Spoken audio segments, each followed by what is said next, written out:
యాదాద్రి భువనగిరి జిల్లాలో సన్నబియ్యం పంపిణీ కార్యక్రమాన్ని రోడ్లు భవనాల శాఖ మంత్రి కోమటిరెడ్డి వెంకట్రెడ్డి ప్రారంభించారు. ఆలేరు నియోజకవర్గంలోని యాదగిరిగుట్టలో జరిగిన ఈ కార్యక్రమానికి ప్రభుత్వ విప్ బీర్లా ఇలయ్య, భువనగిరి ఎమ్మెల్యే కుంభం అనిల్ కుమార్ రెడ్డి హాజరయ్యారు. ప్రస్తుతం జిల్లా వ్యాప్తంగా ఉన్న 515 రేషన్ దుకాణాల ద్వారా లబ్ధిదారులకు సన్నబియ్యం అందిస్తున్నారు. గడిచిన ఆర్థిక సంవత్సరం 2024-25కు గాను ఆస్తి పన్ను వసూళ్లలో మోత్కూరు మున్సిపాలిటీ జిల్లాలో మొదటి స్థానంలో నిలిచింది. మున్సిపాలిటీ పరిధిలో మొత్తం 78% ఆస్తి పన్ను వసూలైంది. హైదరాబాద్లో జరిగిన ఓ కార్యక్రమంలో పురపాలక సంస్థ కమిషనర్ శ్రీదేవి చేతుల మీదుగా పురస్కారాన్ని, గుర్తింపు పత్రాన్ని మున్సిపల్ కమిషనర్ సతీష్ కుమార్ స్వీకరించారు. మున్సిపల్ సిబ్బంది సమన్వయంతో జిల్లాలో మొదటి స్థానంలో నిలిచామని మున్సిపల్ కమిషనర్ అన్నారు. ప్రస్తుత ఆర్థిక సంవత్సరానికి 5% రాయితీతో ఈ నెల 30 వరకు పన్ను చెల్లించవచ్చని మున్సిపల్ కమిషనర్ తెలిపారు. ఈ అవకాశాన్ని ప్రజలు సద్వినియోగం చేసుకోవాలని కోరారు. జిల్లాలోని చౌటుప్పల్ పట్టణంలోని ప్రభుత్వ ఆసుపత్రికి దివిస్ పరిశ్రమ యాజమాన్యం 15 లక్షల రూపాయలకు పైగా విలువ చేసే వైద్య పరికరాలను అందజేసింది.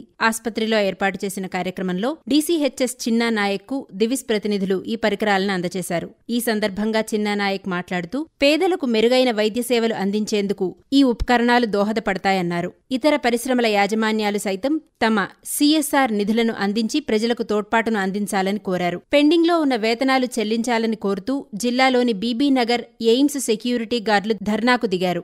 ఎయిమ్స్లో 140 మంది సెక్యూరిటీ గార్డులు పనిచేస్తున్నారు. వీరికి 3 నెలలుగా వేతనాలు చెల్లించడం లేదని పలుమార్లు అడిగినా కాంట్రాక్టర్ నిర్లక్ష్యం చేస్తుండటంతో ఆందోళనకు దిగినట్లు తెలిపారు. నెలకు 24,000 రూపాయలు చెల్లించాల్సి ఉండగా ఈఎస్ఐ, పీఎఫ్ కారణం చూపుతూ 10,000 రూపాయలు మాత్రమే వేతనంగా ఇస్తున్నారని వెల్లడించారు. జిల్లా నుంచి ఫిలిప్పీన్స్కు బియ్యం ఎగుమతులు ప్రారంభమయ్యాయి. తెలంగాణ నుంచి 8 లక్షల టన్నుల బియ్యం ఎగుమతికి రాష్ట్ర ప్రభుత్వంతో ఫిలిప్పీన్స్ దేశం ఒప్పందం కుదుర్చుకుంది.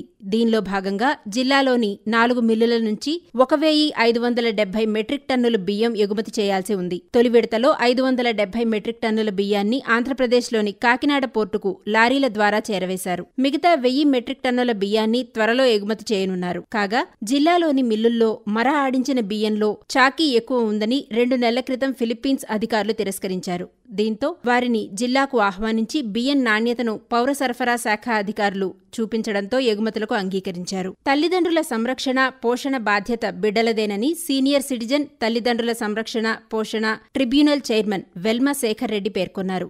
జిల్లాలోని చౌటుప్పల్ డివిజన్ పరిధిలోని వివిధ మండలాలకు చెందిన బాధితుల నుంచి అందిన ఫిర్యాదులపై ట్రిబ్యునల్ కార్యాలయంలో విచారణ నిర్వహించారు. ఇరుపక్షాలను పిలిపించి వారి వాదనలను విన్నారు. తల్లిదండ్రులు సంపాదించిన ఆస్తులనే కాకుండా వారి బాగోగులను చూసే బాధ్యతను కూడా స్వీకరించాలని సూచించారు. తల్లిదండ్రుల పట్ల నిర్లక్ష్యం వహిస్తే కఠినంగా వ్యవహరిస్తామన్నారు. తమపై తల్లిదండ్రులు ఫిర్యాదు చేసే పరిస్థితి తెచ్చుకోవద్దని హితవు పలికారు. వ్యవసాయ యంత్రీకరణ పథకం అమలుకు 2024-25 ఆర్థిక సంవత్సరానికి గాను జిల్లాకు 72 లక్షల రూపాయలకు పైగా నిధులను ప్రభుత్వం మంజూరు చేసింది. ఈ పథకం కింద మహిళా రైతులకు 275 యంత్ర పరికరాలను 50% సబ్సిడీపై అందజేస్తారు. పూర్తి వివరాల కోసం మండల వ్యవసాయ కార్యాలయంలో సంప్రదించాలని జిల్లా వ్యవసాయ అధికారి గోపాల్ నాయక్ తెలిపారు. అంతర్జాతీయ జల దినోత్సవాన్ని పురస్కరించుకుని భూగర్భ జలాల లభ్యత, వినియోగం, నియంత్రణపై అవగాహన సదస్సును నిర్వహించారు. భూగర్భ జల శాఖ డిప్యూటీ డైరెక్టర్ జ్యోతి కుమార్ ఆధ్వర్యంలో జరిగిన ఈ సదస్సుకు కలెక్టర్ హనుమంతరావు, అదనపు కలెక్టర్ వీరారెడ్డి,